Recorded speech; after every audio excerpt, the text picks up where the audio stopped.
उत्तर प्रदेश में होने वाला है साल 2027 में चुनाव।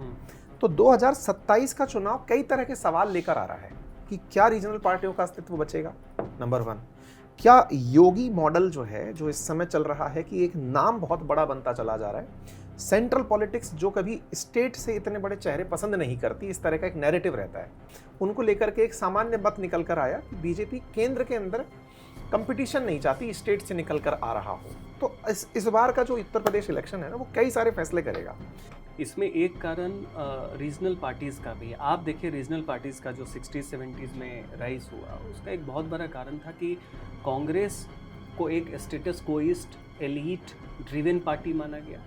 समाज का राजनीतिकरण हो रहा था, कमज़ोर वर्गों का, समुदायों का अपना एक प्रतिनिधित्व की मांग हो रही थी।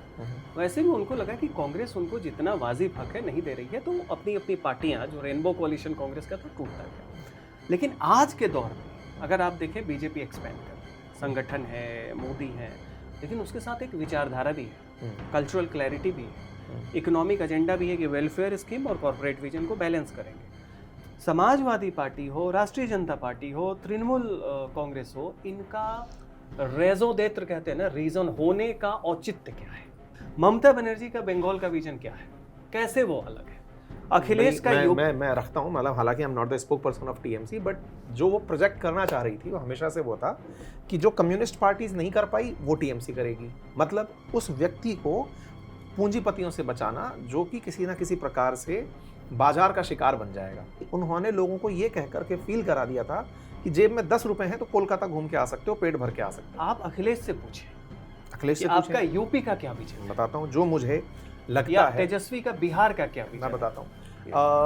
पिछले जब लोकसभा चुनाव हुए उस समय पर एक इंडिया ब्लॉक का नैरेटिव निकल कर आया था, और उस नैरेटिव में था 10% बनाम 90%, यानी कि 10% बनाम रेस्ट।